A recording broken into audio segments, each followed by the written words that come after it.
हाम्रो ब्रिजमा ट्याकलाइन हुनुहुन्छ भाषाको आउनुभयो। वास्तवमा प्रोग्राम तपाईँले हेर्नुभयो भने अनुवादक भनेर मेरो नाम दिएको छ, तर उहाँले हिन्दी पनि प्रष्टै बोल्नुहुन्छ।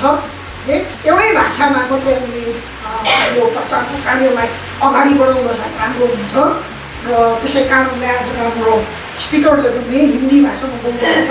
हामी सबैलाई नै त हिन्दी आउँछ होइन, नेपाली र हिन्दी पनि दाजुभाइ जस्तै हो, माइलो र साइलो हो। र आज चाहिँ हामी अङ्ग्रेजीमा नभएर माइलाको भाषामा खाइमा सुनौँ होइन।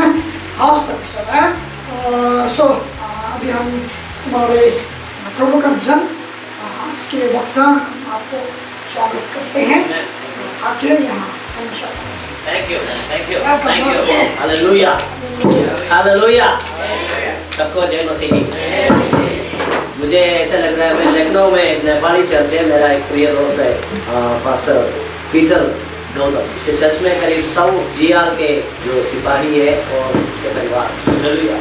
4 साल में लखनऊ में रहा, उधर उसके साथ सेवा करने के लिए बहुत बड़ा मौका मिला। जब बैठा तो मुझे वो नेपाली मंडली को याद आया। हालेलुया। जैसे सेम गाना वही उधर ही गाते थे, उससे ऐसे लग रहा है। हालेलुया। प्रभु ने अपनी एक योजना के साथ मुझे इधर लेके आया। पिछले 2 हफ्ते पहले है पास्टर अर्जुन से बात करने के लिए प्रभु ने इस प्रकार का अवसर मिला। मैं विश्वास करता हूँ कि इस मंडली को कई मंडलियों से कनेक्ट करने के लिए परमेश्वर योजना बना। हालेलुया।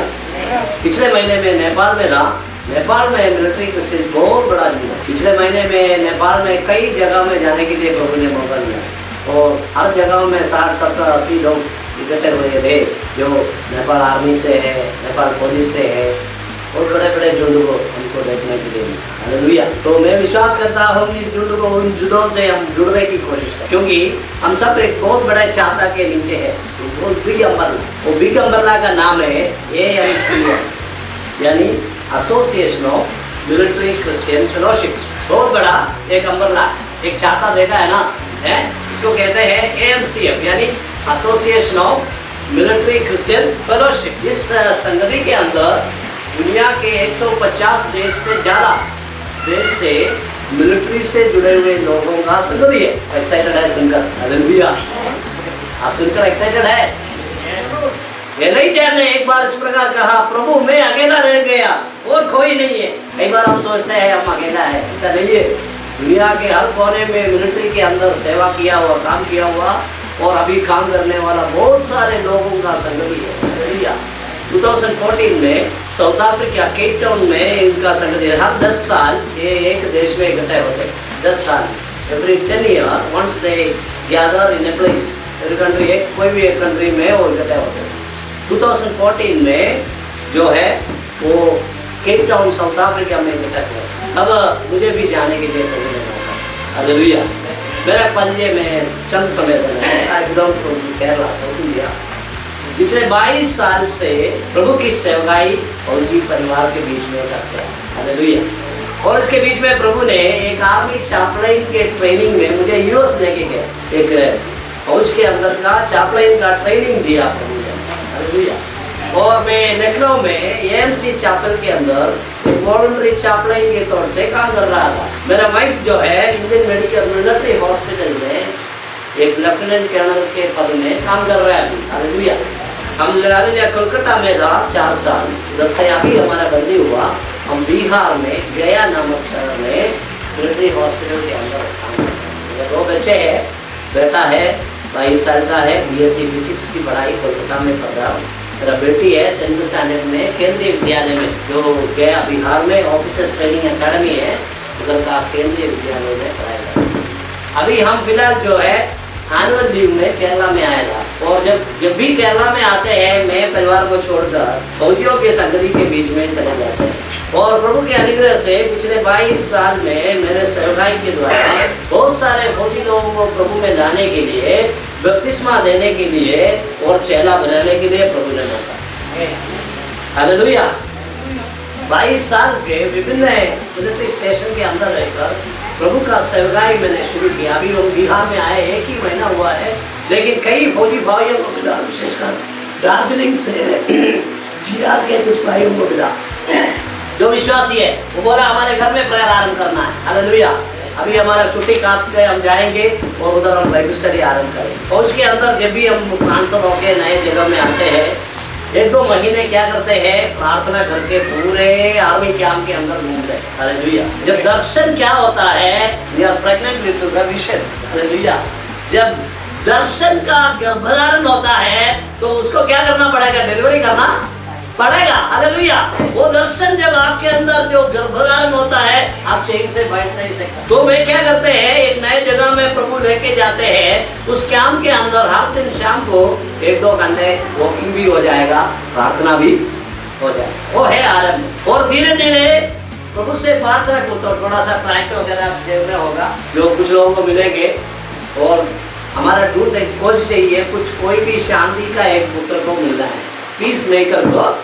फौजी कैंप के अंदर किसको मिलना है, एक पीस मेकर को मिलना है। समझ आया क्या है? यीशु ने कहा जहां भी एक शहर में आप जाओगे, पहले किसको ढूंढना है, एक शांति के साथ हमारे साथ व्यवहार करने वाला एक विश्वासी को क्या करना है, ढूंढना है। और उसके द्वारा सेवा आरंभ होता है। हालेलुया। तो मेरा एक कोशिश है, हर जगह में जब जाते हैं 1-2 व्यक्ति को जो विश्वासी है उनको ढूंढने में तो मदद किया।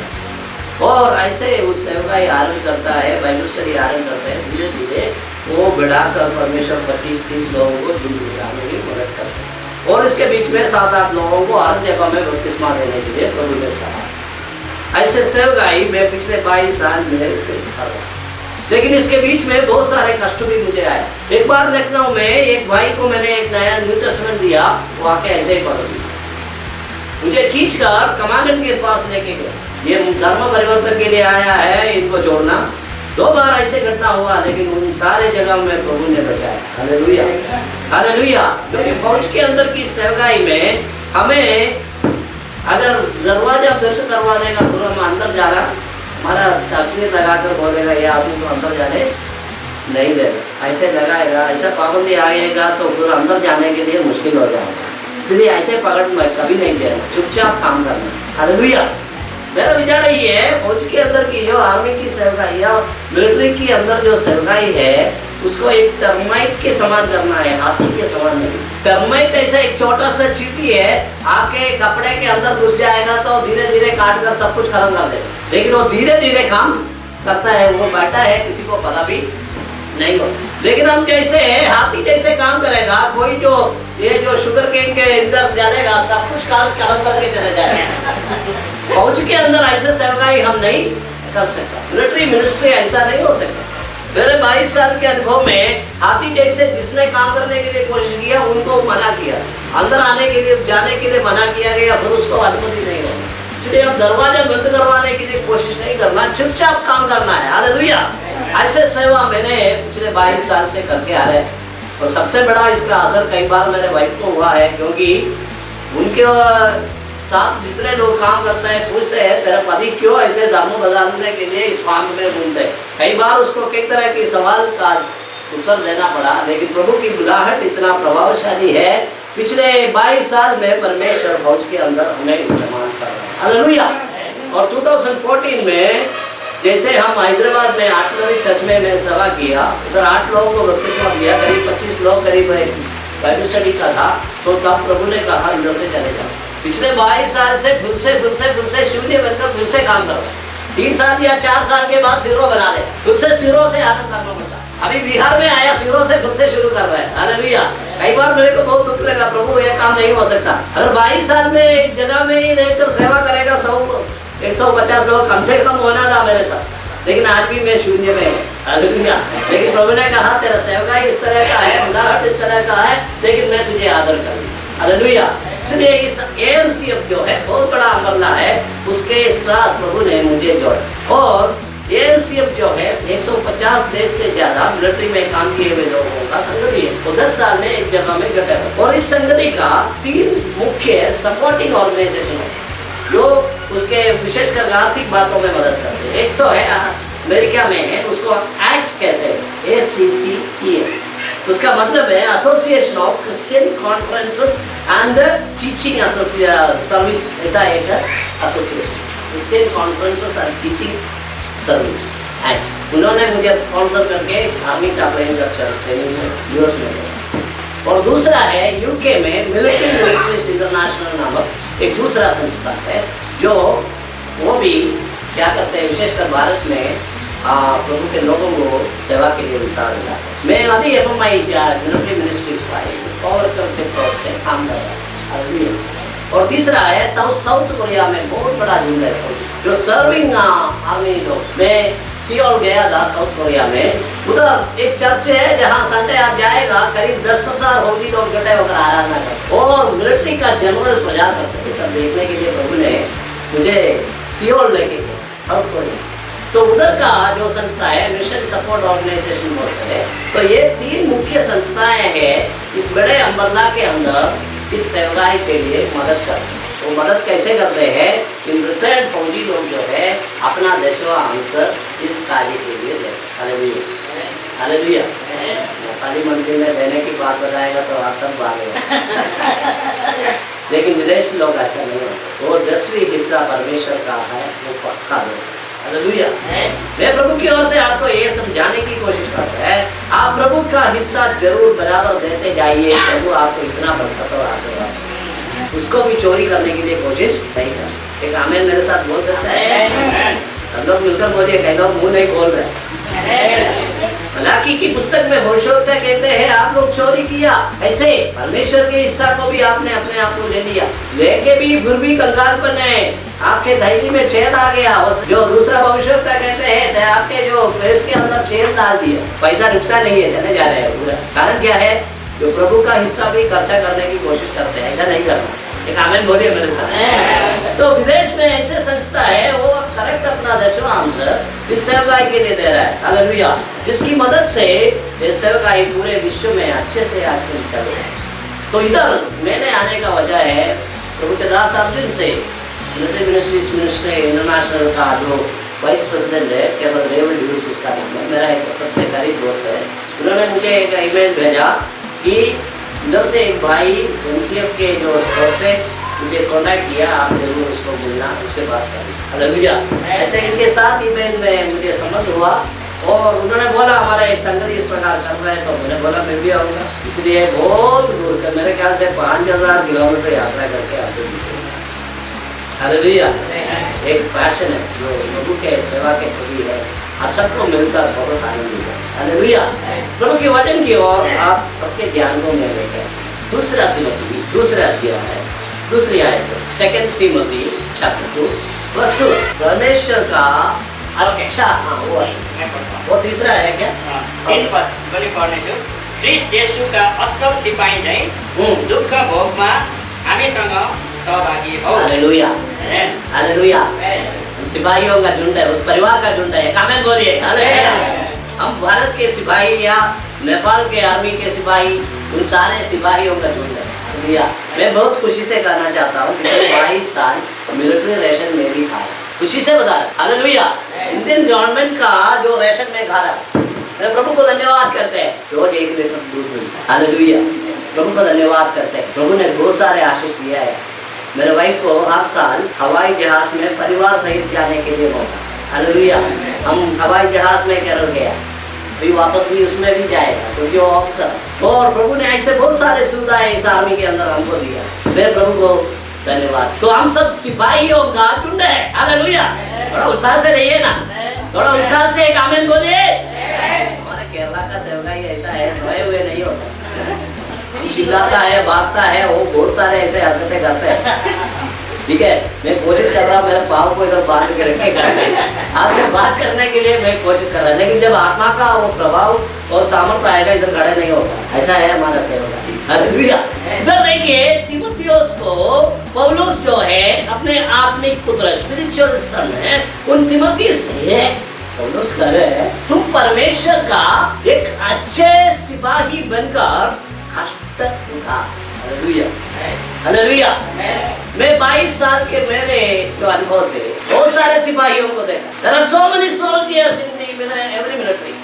उदाहरण से बिहार में अभी हम उधर गया, लखनऊ में नेपाली कलीसिया में बहुत अच्छा एक भाई था, उधर पोस्टिंग होके आया, परिवार तो अभी भी लखनऊ में है। मुझे उसका चेहरा देख के समझ नहीं आया। पहले दिन उसको मिला, मैंने बोला भाई कहाँ है? मैं इधर पहुँच रहा है बस। ओ बहुत अच्छा हुआ। मैं बोला हमको मिलना है, संगति करना है। फोन नंबर ले लिया, दोबारा फोन किया तो उठाता ही नहीं। कारण क्या है? कारण क्या है? अच्छा सिपाही का चरित्र खो दिया, दारू पीकर घूम रहा है। मेरे वाइफ को भी हर महीने 10 बोतल देता है, लेकिन हमने एक निर्णय लिया, दारू पिएगा भी नहीं, पिलाएगा भी। हेलो हेलो, क्या निर्णय लिया? क्या निर्णय लिया? आप अच्छे मसीह का सिपाही है, आप और मैं प्रभु के अच्छे मसीह का सिपाही है। तो एक निर्णय लेना, क्या है? दारू पिएगा नहीं, किसी को पिलाएगा भी नहीं। बिल्कुल एक आमीन बोलिए भाई। देखता है कितने लोग खुशी से आमीन बोलेंगे मेरे साथ। बिहार में अभी प्रोहिबिशन है, बिहार में ये चीज मिलता ही नहीं, और हर महीने 10 बोतल उठा के बाहर भेजेगा, कम से कम 5,000 रुपए कमा सकता है यार, 10,000। हमको वो कमाई नहीं चाहिए। बोलिए हाँ या ना? हाँ, ऐसे कमाई हमें नहीं चाहिए। अच्छे सिपाही बोलेगा, प्रभु के लिए जो अच्छे सिपाही है वो बोलेगा ऐसे गलत कमाई हमें नहीं चाहिए। फौज के अंदर रहकर एक अच्छे सिपाही बनकर काम करना बहुत मुश्किल, बहुत मुश्किल। मेरे भाई को बहुत सारे तकलीफ। हर ट्यूसडे में मिलिट्री हॉस्पिटल के अंदर हनुमान का बहुत बड़ा एक मंदिर बना पहाड़ को। हर ट्यूसडे इवनिंग 5 बजे पूरे यूनिट उधर उपस्थित होना है, समझ गया? और मेरे वाइफ को बोला आपके अंदर जितने 15 लोग उसके अंदर नीचे है, उन सारे लोगों को लेकर उधर आके बैठे। क्या करोगे? बहुत सारे सिपाही लोग हैं, जाकर बैठेगा, पूजा का सामान भी खाएगा, आरती भी करेगा, बोलेगा तो मसीह है। कौन है? बपतिस्मा दिया हुआ मसीह है, करते हैं। आप देखा है? बहुत लोगों को देखा है। तीमुथियुस को जो पौलुस कहते हैं तुम एक परमेश्वर के अच्छे सिपाही बनकर क्या करना है? कष्ट। हम उधर ट्रांसफर होके गया, फिर पहले ट्यूसडे आया, उनको नोटिस भिजवाया, हर शाम क्या करना है? मंदिर में उपस्थित होना है। आपके यूनिट में जितने लोग हैं सबको लेके आप होना। तो मेरे माँ वाइफ ने एक इंटरव्यू मांगा सीओ साहब से, और सीओ साहब ने बुलाया, सीधे बोल दिया sir I am a Christian, मैं एक मसीह हूँ, मेरा बाइबल मूर्ति पूजा के खिलाफ है। सही बोला ना? कितने लोगों को हिम्मत है बोलने की? सीओ साहब से ऐसे बोलने के लिए कितने लोगों की हिम्मत है? हिम्मत नहीं है। मेरे वाइफ ने सीधे बोल दिया सर मैं एक क्रिश्चियन है, मेरा वचन बाइबल जो है मूर्ति पूजा के खिलाफ है। तुरंत वो ब्राह्मण सीओ पूछा ऐसा है तो आप बताओ, रोम में वतिकन जो है रोमन कैथोलिक का सबसे बड़ा जगह है, सबसे बड़ा मंदिर है, उधर गणेश का और जो मूर्ति क्यों उधर ला के रखा है? क्या बोला? तेजा है, भवानी का अवसर है ना, वो तेज है। वो पूछा वो क्रिश्चियन लोगों का मंदिर के अंदर किसका मूर्ति लेके रखा है? गणेश का। वो कैसे संभव? हमारी मैडम ने बोला सर वो अच्छे सर मसीह लोग कई झुंड का है, कई झुंड का मसीह लोग है, और विशेषकर 2 झुंड है, पूरा इतिहास सुनाना पड़ा। आखिरी में उन्होंने बोला, वो सीधे बोल दिया सर मैं आरती में शामिल नहीं हो सकता, आप पूजा किया हुआ जो खाना है ना वो मैं नहीं दे दूँ। वो बोला ठीक है, लेकिन आप उधर हो ना। 3 इब्रानी बालकों को नबूकदनेस्सर राजा ने उस मूर्ति का दंडवत करने के लिए जब कहा, वो भी जाके उधर उपस्थित हो गए, आया ना। तो घर में बैठने के लिए सही नहीं है, आप ही जाकर बैठो, वो भी एक गवाही। फौज के अंदर आप जाकर उधर चुपचाप जाकर बैठो, वो भी एक गवाही है। लेकिन वो मूर्ति के सामने आप दंडवत नहीं करना, उसका पूजा किया हुआ चीजों का खाना नहीं लेना, आरती नहीं करना, क्योंकि प्रभु के लिए कष्ट उठाना। हालेलुया। लखनऊ में एक ब्राह्मण ऑफिसर था, लेफ्टिनेंट जनरल पढ़ने गए, उसका चरित्र आपको सुनाए तो बहुत दिलचस्प है। ब्राह्मण था, प्रभु को ग्रहण किया। वो हर शनिवार शाम को पूरे यूनिट के सिपाही उनको चाकर में लेके आते। मैं कहानी नहीं बता रहा, 40-50 सिपाही हिंदू सोल्जर्स चाकर के अंदर आता। मैं 4 साल उधर सेवा किया, काफी लोग प्रभु को ग्रहण किया, बपतिस्मा लेने के लिए प्रभु ने उनको इस्तेमाल किया। इतना बड़ा अच्छा एक विश्वासी है। एक बार ऐसा हुआ, उसको लिकर का इंचार्ज बना दिया। कर्नल पढ़ने को ब्राह्मण है, प्रभु को ग्रहण करके प्रभु का बेटा बना, उसको क्या बना दिया? लिकर का इंचार्ज बना दिया। होली के दिन बांटना है, और अगले दिन गुड फ्राइडे है, उसको चर्च में प्रचार करना। क्या करोगे आप बताओ? गवाही है, जिंदा गवाही है। अभी पुणे में आर्म्ड फोर्स मेडिकल कॉलेज में वो स्टोर इंचार्ज है, बहुत बड़ा अधिकारी, बहुत अच्छा विश्वासी है, काफी लोगों को प्रभु में लाया हो, ब्राह्मण है, लेकिन प्रभु को ग्रहण किया। हालेलुया। तो इन्होंने क्या कर दिया, बोला प्रभु ये ऐसा हालत है, ये होली के दिन मुझे इस लिकर का इंतजार बना दिया, मैं दारू सबको बांट कर देकर मैं कैसे आकर तेरे मंच में आकर प्रचार कर सकता, ये नहीं हो सकता। तो बोला मैं पूरे रात उठने टेकर आंसू के साथ। और जिस दिन होली था सुबह जनरल साहब का छुट्टी आया, होली में कोई दारू नहीं चाहिए, दारू बंद कर दिया। एक हालेलुया बोलिएगा मिलकर, हालेलुया। यह है प्रार्थना का प्रभाव। वो ब्राह्मण अधिकारी घर जाकर आंसुओं के साथ प्रार्थना किया घुटने में बैठकर, तो प्रभु ने जनरल के दिल में आगाकारी किया, no more liquor on holiday, hallelujah. बोला वो ऑर्डर मेरे हाथ में देकर मैं प्रभु को इतना धन्यवाद दिया। अगले दिन शुक्रवार में हिम्मत से जाकर प्रभु का प्रचार किया, हालेलुया। मेरे प्यारों, ये वचन के साथ हम खड़े होना है, हमें हिम्मत मिलना है, तो हमारा चरित्र सही होना सबसे जरूरी है। अगर चरित्र के बिना हम मंच पे खड़े होकर कुछ भी बोले, किसी के अंदर कोई प्रभाव नहीं आएगा। पहले हमारे चरित्र से, हमारे जीवन से यीशु को दिखाना है। तो इधर तीमुथियुस को पौलुस कहते हैं तुम परमेश्वर का अच्छा सिपाही बनकर क्या करना, कष्ट। हम दूसरा मेरा एक सबसे अच्छा करीब दोस्त है सुबेदार मैथ, वो सिग्नल रेजिमेंट में था। मैं कई कहानी आपको बता रहे हैं, एक घटना। वो पीढ़ियों से मैं जैसे मसीह है, लेकिन प्रभु को ग्रहण किया, नए जन्म पाया, उद्धार पाया, बपतिस्मा दिया, बहुत अच्छा विश्वास है। लेकिन वो है, मैं कहता हूँ क्रिश्चियन टेररिस्ट है। ऐसे लोग मसीह में आतंकवाद से भरे हुए कुछ लोग, ऐसा भी नहीं होना चाहिए। वो सुबेदार है, उनके नीचे जितने जो जवान है सबको मार्च करवा के वो मंदिर के अंदर सबको बिठा, लेकिन ये बंदा बाहर आकर ऐसे कर, सीओ साहब आते हैं, देखता हूँ माफी बाहर पकड़ लिया। माफी साहब बाहर क्यों है? साहब मैं अंदर नहीं जा सकता। क्यों? मैं गुस्से हूँ। वो गुस्से में चला गया सीओ साहब। अगले दिन ऑफिस बुलाया और उन्होंने गुस्से से सारे दानियल की कहानी सुनाई। और वो इतना आतंकवाद से है, उनको मसीह यीशु के बारे में पूरा प्रचार, बाइबल प्रचार किया सीओ साहब। लेकिन एक बात समझना है, दानियल के पास सामने जब समस्या आया, वो बहुत नम्रता से बात की। अधिकारी से कैसे बात करना है, हमारा विषय कैसे हम पसंद करना है, लड़ाई के आत्मा से नहीं, गुस्से की आत्मा से। दानियल ने बहुत नम्रता से बताया, हमें परखो, शाकाहारी भोजन देकर हमें क्या करो, परखो। परखने के बाद हम कमजोर लगा तो हम ये राजा का भोजन और दाखमधु खाए पिएगा खाए। तो अधिकारी के सामने वो नम्रता से पेश आए। लेकिन सुबेदार मात्यु ने बहुत गुस्से से बात किया। अगले दिन क्या कर दिया, उसको लखनऊ से भगा दिया, इलाहाबाद में। परिवार कहाँ है? लखनऊ। ये कहाँ है? ये एक साल उधर रहना। कष्ट तो आता है, कई लोग क्या करते हैं, खुद अपने जीवन में कमजोरी की वजह से, गलती की वजह से कष्ट अपने जीवन में लेकर आते हैं। ऐसा नहीं होना चाहिए। मैं एक अच्छे सिपाही के बहुत सारे बातें आपको बता के आया। पौलुस कहते हैं मसीह के अच्छे सिपाही बनकर तुमको क्या करना है, कष्ट। कह रहा हूँ हमारे देश में विरोध बहुत बढ़ते जा रहे हैं। उत्तर भारत में बहुत सारे प्रभु के दासों को जेल के अंदर डाल दिए, मार रहे, पीट रहे। मैंने कलीसिया जहाँ भी खुलता है उसको बंद करवाने के लिए कोशिश करते हैं।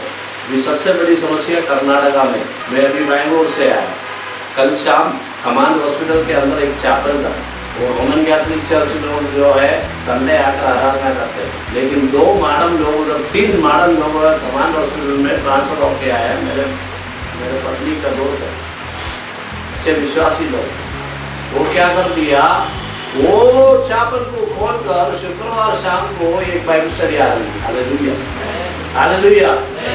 और संडे एक मानव जो है नर्सिंग कॉलेज का प्रिंसिपल है, वो सारे कैडेट्स को क्या कर रहे हैं, इधर लेके संडे शाम को लेके आ रहे। सुनकर बहुत अच्छा लगा। कल शाम वो चैपल में सेवा की, सेवकाई देखती है और बीच में। कल बैंगलोर से मैं 22 साल में यही कोशिश कर रहा हूँ, एक नेटवर्क बना रहे हैं पूरे भारत। अभी भाई को भी मिला, मैं बहुत धन्यवाद करते हैं। वो नेटवर्क के अंदर सबको लेके आकर इस सेवकाई को और सामर्थ से आगे बढ़ाना। हालेलुया। आज शाम, आज सुबह के समय बहुत आगे बढ़ा। एक सिपाही, अच्छे सिपाही का 4 चरित्र में बताओ, आपके मन में रखें। A good soldier, the characteristics of a good soldier, एक अच्छे सिपाही का कुछ चरित्र में बताओ। पहला है he is a follower of Jesus Christ। एक अच्छे सिपाही जो है प्रभु यीशु का क्या करने वाला है? हम सब क्या करने वाला है? पूछता है ना, गाँव के लोगों को पूछते हैं, हमारे काम किसी को क्रिश्चियन बनाना नहीं, हमारा काम है लोगों को यीशु का पीछा करवाना। हालेलुया। यीशु चेलों को खोला, बुलाया और कहा मेरे पीछे फॉलो मी। हमारा कोशिश यही है लोगों को यीशु मसीह का पीछा करवाने वाला बनाना, यही हमारा कोशिश है। तो एक अच्छे सिपाही पहला निशानी जो है या पहला चरित्र जो है वो यीशु मसीह का पीछा करना। बिल्कुल बोलिए, पीछा करना। पत्रोस की भाषा में कहे, पत्रोस कहते हैं उसके पद चिन्हों पर क्या करना? उसके पद चिन्हों पर। मेरे प्यारों, हमारे इस मसीह जीवन में सबसे बेहतरीन नमूना है हमारा प्रभु यीशु मसीह। Hallelujah, hallelujah. उसके तोड़कर और कोई अच्छे नमूना आप देख नहीं सकता। पत्रोस का कथन जरा पढ़कर हम देखें तो पहला पत्रोस में आइए, वो वचन थोड़ा पढ़िए। तो पीछा करने वाले का उस किस तरह का पीछा करना है? पहला पत्रोस दूसरा अध्याय उदाहरण छोड़ा है ना, मेरे भाषा में लिखा है एक नमूना छोड़ा है, और दूसरे भाषा में लिखा है वो फुटस्टेप्स छोड़ा है। जब बाप जब फुटस्टेप्स चलता है उसके फुटस्टेप में बच्चा भी चलते हैं। जैसे प्रभु ने हमारे लिए एक पद चिन्ह छोड़ा है हमारे सामने, उसका पीछा हम भी करना। आगे बढ़िए। र तिमीहरू उहाँकै पाइलामा हिँड्नुपर्छ। उहाँले कुनै पाप गर्नु भएन र उहाँको मुखमा कुनै छलको कुरा वो पाइएन। अपना मुंह ना बोला। हम क्या करेगा? पहले तो कोई भी कुछ बोले तो 10 बात और सुनाएगा। पड़ोसी लड़ाई के लिए आया तो लड़ाई करते ही है। लेकिन प्रभु का उदाहरण क्या है? पीछा करने वाला का उदाहरण क्या है? वो अपना मुंह, बोलिए ना, वो अपना मुंह बंद करके बैठ सकता है। घर में काफी लड़ाई कम हो जाएगा। आमीन बोलिए ना। घर का लड़ाई कम करना है, क्या करना है? आप लोगों के लिए बहुत तकलीफ है। आपका नहीं है। शास्त्र कहते हैं आदमी से ज्यादा औरत लोग बात करता है। एक आदमी एक दिन में 4000 बोलेगा तो ये 5000 शब्द बोले। इनका जीव बहुत कमजोर। प्रभु का पीछा करने वाला है। बिल्कुल बोलिए, क्या करने वाला है? प्रभु का उदाहरण हमारे सामने है। एक अच्छे सिपाही जो है उसके पद चिन्हों पर चलना है, उसके उदाहरण का पीछा करना है। और यीशु का उदाहरण क्या है? पत्रोस एक बेहतरीन चेहरा था, सबसे मुख्य चेहरा था। इतने कमजोर इंसान था, बहुत गलतियां किया है ना, प्रभु को इनकार भी किया है कि नहीं है? कूदने वाला आत्मा है, किसी भी बात से जय करेगी, हड़बड़ी में काम करने वाला है पत्रोस। लेकिन जब ये पत्री लिख रहे हैं, करीब 100 साल का हो गया, उम्र हो गया, बुढ़ा हो गया, वो अपने अनुभव से लिख रहे हैं। हालेलुया, हालेलुया बोलिए ना। पत्रोस बिल्कुल बुढ़ा हो गया, करीब 100 साल का उम्र हो गया, बहुत बुढ़ेपन में ये पत्री वो लिख रहे हैं, अपने अनुभव से लिख रहे हैं। यीशु के उदाहरण का क्या करना? विचार, तो मुंह न खोला।